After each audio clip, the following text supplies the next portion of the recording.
지난해 해병대 채모 상병 사망 이틀 뒤 해병대 수사단 측이 대통령실 측에 수사계획서를 보낸 것은 대통령실 측에서 먼저 자료를 요구했기 때문입니다. 안보정책을 담당하는 국가안보실이 국방부를 통하지도 않고 수사단에 직접 수사 관련 자료를 요청한 것입니다. 대통령실이 채 상병 사건 수사 상황을 면밀히 챙긴 정황에도 불구하고 이제 와서 해병대 수사단에 수사권이 없다고 강변하는 것과 별개로 안보실의 수사계획서 요청 자체가 이례적이고 부적절하다는 지적이 나왔습니다. 12일 경향신문 취재를 종합하면 대통령실 국가안보실에 파견돼 있던 김영래 대령은 지난해 7월 21일 해병대 수사단 관계자로부터 한글 파일로 작성된 사망사건 수사계획서를 군 내부 이메일로 받았습니다.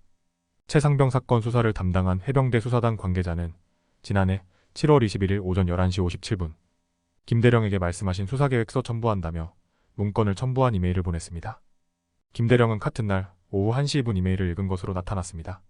이날은 윤석열 대통령이 사고 원인을 철저히 조사해 다시는 이런 일이 재발하지 않도록 하겠다고 말한 다음 날입니다.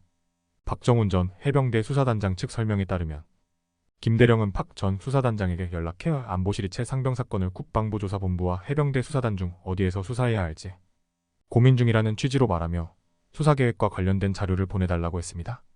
김대령의 말은 해병대에서 발생한 사건이기 때문에 해병대가 자체 수사하기보다는 국방부 조사본부가 수사하는 게 낫지 않느냐는 취지였습니다. 당시 해병대 수사단은 대통령실에 보고하는 수사계획서 문서 양식이 없어 새로 만들었다고 합니다. 전례를 찾아보기 힘든 이례적인 요청이었다는 뜻입니다. 김대령은 국방부 검찰당군 검찰의 항명사건 조사에서 박 전 수사단장과 전화를 주고받던 중 앞으로 조사가 어떻게 진행되는지 참고할 수 있는 자료가 있느냐고 문의했다며 박 전 수사단장은 정리된 것은 없는데 정리해서 보내주겠다라며 보내준 것이 수사계획서라는 것이었다고 진술했습니다. 수사계획서를 요청한 곳이 안보실이라는 점도 주목된다. 안보실은 국가안보 역량 구축 및 국방정책 현안관리 등의 업무를 맡습니다. 김대령은 국방정책 지원을 담당했습니다. 최상병 사건이 군에서 발생하긴 했지만 국가안보나 정책과 직접 연결되는 사안은 아닌 만큼 수사계획을 보고받는 게 일반적이진 않다는 의견이 나왔습니다.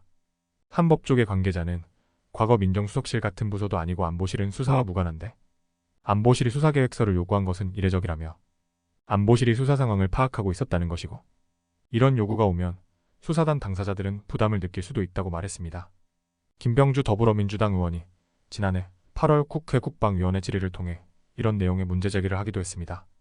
김 의원은 김대령이 해병대 수사단이 수사하는 게 맞느냐는 의문을 제기하면서 국방부 조사본부가 해야 되는 것 아니냐는 의견도 이야기했다며 그때부터 안보실은 해병대 수사단이 엄정히 하면 어떡할까 두려워했던 것 같다고 주장했습니다. 결과적으로 해병대 수사단이 사단장 등 8명에게 업무상 과실치사 혐의를 적용한 수사 결과를 경찰에 이첩하자 이종섭 전 국방부 장관이 이첩을 보류시켰습니다. 이후 사건을 재검토한 국방부 조사본부가 혐의자를 2명으로 줄여 경찰에 이첩했습니다. 김대령은 지난해 7월 2831 해병대 수사단의 최상병 사건 수사 결과 자료를 여러 차례 요구하기도 했습니다. 수사단은 수사 결과 보고서 제출은 부적절하다고 보고 대신 언론 브리핑 자료를 김대령에게 보냈다. 김대령은 이 자료를 이메일로 받은 다음 수고한다. 절대 이쪽에 전달했다는 이야기를 하면 안 된다고 회신했습니다. 김대령이 수사계획서와 언론 브리핑 자료 등을 대통령실 윗선 어디까지 보고했고 무엇을 논의했는지가 수사를 통해 밝혀져야 할 것으로 보입니다. 윗선의 수사계획 보고 요구는 윤석열 대통령이 검찰총장이던 시절 비판했던 사항이기도 합니다. 검찰은 2019년 법무부가 전국검찰청의 주요 사건 수사계획을 사전에 보고받는 방안을 추진하자 강력 반발했습니다. 당시 검찰총장이던 윤 대통령도 매우 부적절하다고 비판한 것으로 알려졌습니다. 수사계획 보고는 청와대와 법무부가 민감한 사건 수사에 개입하는 통로가 될 수 있다고 우려했기 때문입니다.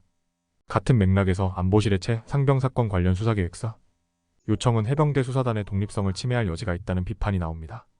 군 판사 출신 변호사는 어떠한 군 사건도 대통령실에 수사계획서를 보고하고 수사에 착수하는 경우는 없다며 계획서 내용이 아무리 개괄적일지라도 이러한 요구 자체가 부적절하다고 말했습니다. 군사건 변론 경험이 많은 다른 변호사도 수사 계획을 요청했다는 건 결국 해병대 수사단이 어떤 계획을 갖고 있는지 본 다음 모종의 판단을 하겠다는 의중이 있었던 것 아니냐며 수사 독립성을 침해할 여지가 있다고 말했습니다. 한편 취임 2주년을 맞은 윤석열 대통령의 국정 지지율이 24%를 기록했다는 여론조사 결과가 10일 나왔습니다. 한국갤럽이 지난 79일 전국 만 18세 이상 1,000명을 대상으로 조사 95% 신뢰 수준의 표본 오차 3.1%포인트 한 결과에서 윤 대통령의 직무 수행 긍정평가는 24%였습니다. 윤 대통령 직무 긍정률은 총선 이후 한 달째 취임 후 최저 수준입니다. 긍정평가는 총선 후 처음 진행한 4월 셋째 주 1618일 조사 당시 최저치인 23%를 기록했으며 넷째 주 2325일 진행된 직전조사에선 1%표 올랐습니다. 이번 조사에서도 4월 넷째 주와 같은 수준을 유지했습니다. 부정평가는 67%로 직전조사보다 2%포인트표 올랐습니다. 한국갤럽은 다만 대통령의 취임 2주년 기자회견은 조사기간 마지막 날인 9일에 이루어져 이번 결과에 온전히 반영된 것으로 볼 수 없다고 설명했습니다. 긍정평가 이유는 외교 11%, 의대 정원 확대 7%, 경제민생, 주관소신 이상 5%, 열심히 한다 최선을 다한다, 결단력 추진력 뚝심, 진실함 솔직함 거짓 없음, 전반적으로 잘한다 이상 4% 순이었습니다. 부정평가 이유로는 경제민생 물가 19%를 꼽은 비율이 가장 높았습니다. 소통 미흡 15%, 독단적 일방적 7%, 외교 5%, 전반적으로 잘못한다 4%, 의대 정원 확대, 거부권 행사, 통합 협치 부족, 부정부 패비리, 경험자질 부족 무능함, 김건희. 여사 문제 이상 3%가 그 뒤를 이었습니다.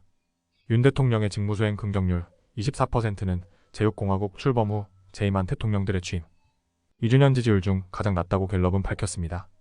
이전까지는 1990년 2월 노태우 당시 대통령이 기록한 28%가 최저치였습니다. 취임 2주년 무렵 국정 지지율은 김대중 전 대통령 49%, 문재인 전 대통령 47%, 이명박 전 대통령 44%, 김영삼 전 대통령 37%, 노무현 박근혜 전 대통령 33% 동률, 노태우 전 대통령 28%, 윤 대통령 24% 순입니다. 한국갤럽은 윤석열 정부 출범 2년을 맞아 경제, 복지, 교육, 대북, 외교, 부동산 정책, 공직자 인사 등 7개 분야에 대한 평가도 진행했습니다. 분야별 긍정률은 대북 33%, 복지 31%, 외교 30%, 교육 27%, 부동산 23%, 경제 19%, 인사 14% 순이었습니다. 한국갤럽은 인사 경제 부동산 정책 평가가 현 정부 출범 후 최저 수준이며 지난 분기 대비 복지 인사 분야 낙폭이 크다며 의대 정원 확대 사안, 이종섭 전 장관 등 총선 전후 당정 인선 등의 여파로 짐작된다고 풀이했습니다. 다음으로 누리꾼들의 반응입니다. 특검 가자. 안 받으면 범인. 윤 탄핵. 주범은 대통령. 또 사기를 치며 모른다고 시치미할 것이다. 하기야 원래 그게 특기인 지도자인 것을. 내려와라 무능력하다. 라고 평했습니다. 여러분들은 윤석열 정권의 이런 태도가 가까운 시일 내 탄핵을 불러올 것이라고 생각하고 계신가요? 여러분의 의견과 목소리를 댓글로 함께 공유해 주시면 감사하겠습니다.